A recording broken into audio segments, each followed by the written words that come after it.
Bismillahirrahmanirrahim. Assalamualaikum warahmatullahi wabarakatuh. Kembali lagi ke channel Ayu Nuraini. Di sini kita akan membahas video lebih lanjut mengenai pengenalan perusahaan dagang pada poin jurnal khusus. Minggu lalu kita udah menjelaskan apa-apa saja jurnal khusus pada perusahaan dagang.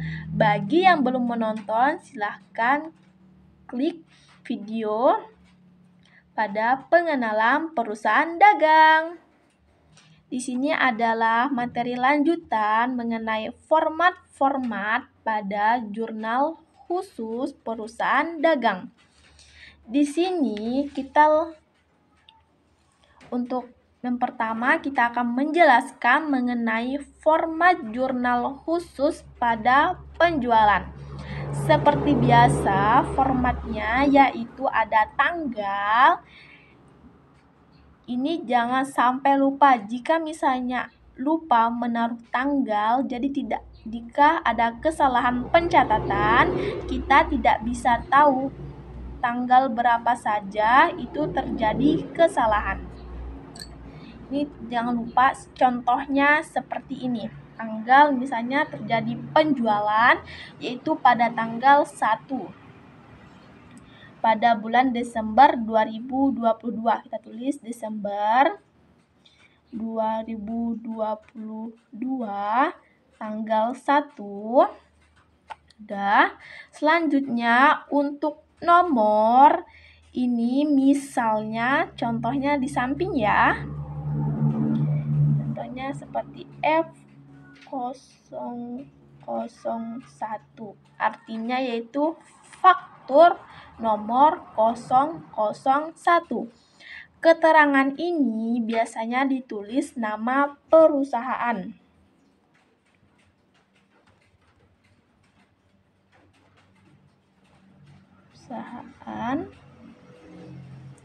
Dan syarat ini sudah belajar kan? Syarat pembayaran pada perusahaan dagang. Jika belum, klik video pada syarat pembayaran perusahaan dagang. Contohnya seperti misalnya 3/10 N/30. Biasanya syarat pembayaran ini sering sekali keluar pada soal-soal akuntansi. Untuk referensinya seperti biasa, ini transaksi ini sumbernya dari mana. Selanjutnya di sini pasti ada kolom debit dan kredit. Untuk kolom debit dan kredit ini sudah disediakan nama akun-akunnya. Untuk kolom debit di sini ada nama akun piutang dagang. Karena apa? Karena di sini jurnal penjualan yaitu mencatat penjualan secara kredit. Jadi pastinya di kolom debit itu ada piutang dagangnya itu berapa. Selanjutnya di kolom kredit itu ada persediaan, pajak keluaran atau PPN keluaran. Selanjutnya ada beban angkut. Untuk persediaan ini misalnya pembelian tersebut sebesar 100 unit, kita tulis di persediaan ini sebesar 100 unit dan pajaknya itu biasanya adalah 10%.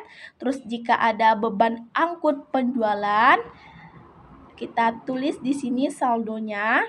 Seperti itu ya untuk jurnal khusus penjualan. Selanjutnya di sini kita akan masuk ke format jurnal khusus pembelian. Di sini sama untuk jurnal penjualan ada tanggal, terus nomor faktur, keterangan ini sama untuk mencatat nama perusahaan, terus syarat juga sama, syarat pembayaran. Untuk referensinya itu sama, yang membedakan per jurnal khusus yaitu kolom debit dan kreditnya. Di kolom debit pada jurnal pembelian ini terdapat persediaan barang dagang, selanjutnya pajak masuk atau PPN, selanjutnya ada beban angkut, terus di kreditnya itu ada utang dagang. Karena apa?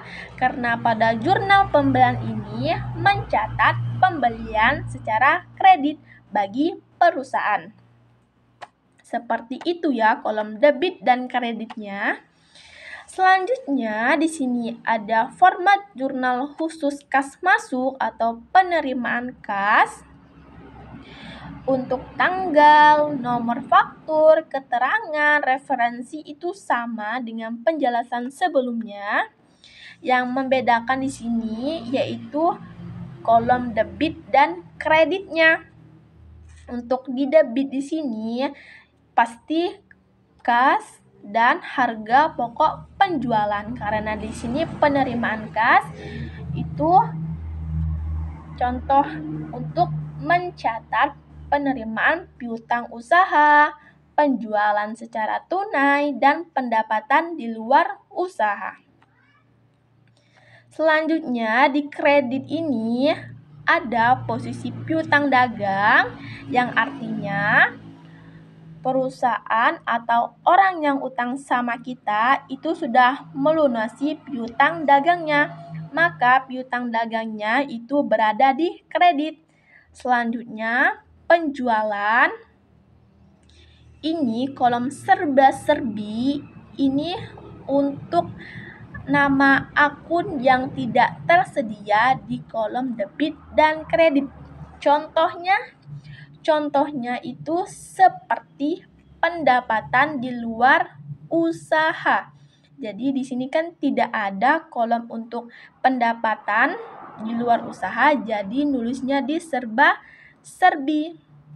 Ditulis di sini nama akun, terus referensinya itu nomor akun dari pendapatan di luar usaha tersebut. Untuk jumlahnya itu sama, yaitu menulis saldo. Lanjut ke format jurnal khusus kas keluar atau pengeluaran kas.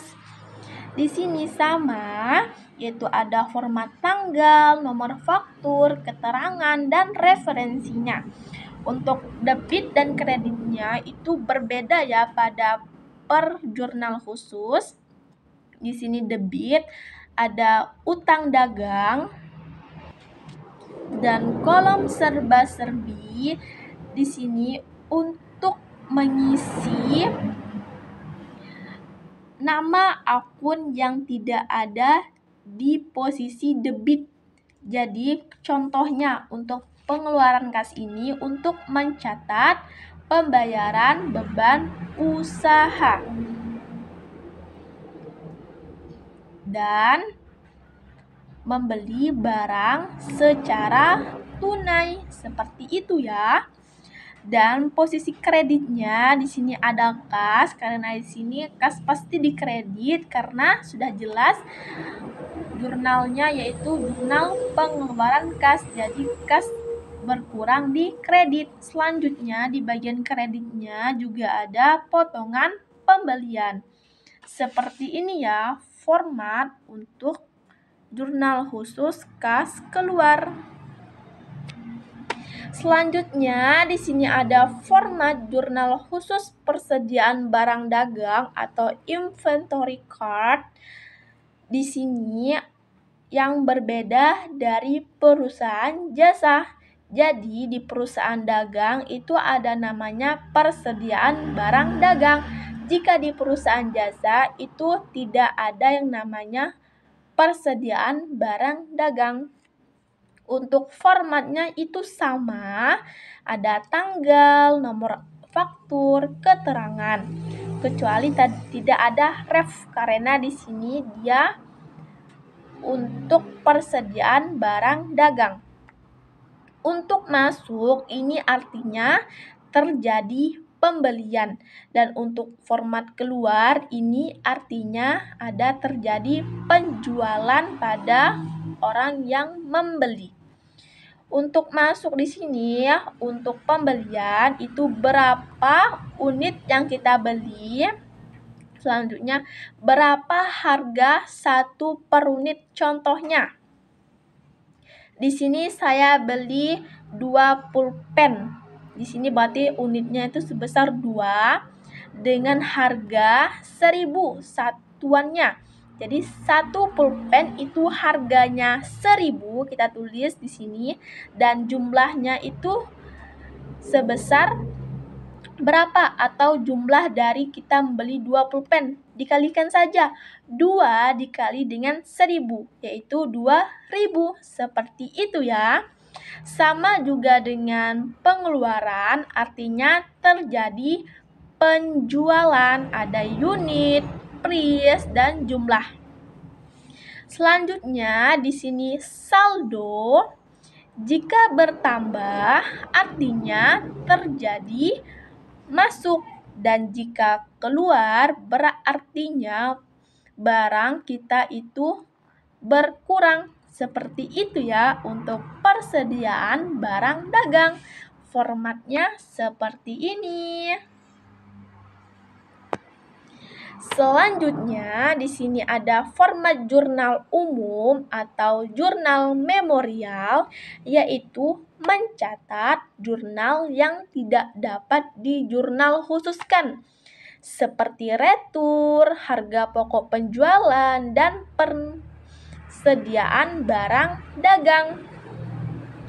Di sini formatnya sama ya, seperti perusahaan jasa, ada tanggal, nama akun, referensi, dan posisi debit dan kreditnya. Dan di sini ada format buku kas kecil, yaitu untuk pembayaran beban-beban yang di bawah 500.000. Contohnya, misalnya terjadi pembayaran beban air dan telepon itu sebesar 100.000. Artinya masih bisa di buku kas kecil. Ini ada tanggal transaksinya, terus ada nomor faktur, terus keterangan, dan di sini di debit dan kreditnya, di sini ada nama akun. Misalnya tadi terjadi transaksi, kita tulis beban air dan telepon. Nomor akunnya itu untuk beban biasanya 511, terus total dari beban tersebut itu sebesar 100.000. Terus kas kecil, pengeluaran kas kecilnya itu harus sama dengan debit, yaitu 100.000. Udah selesai ya untuk penjelasan jurnal khusus pada perusahaan dagang. Terima kasih. Sampai jumpa di video selanjutnya. See you guys.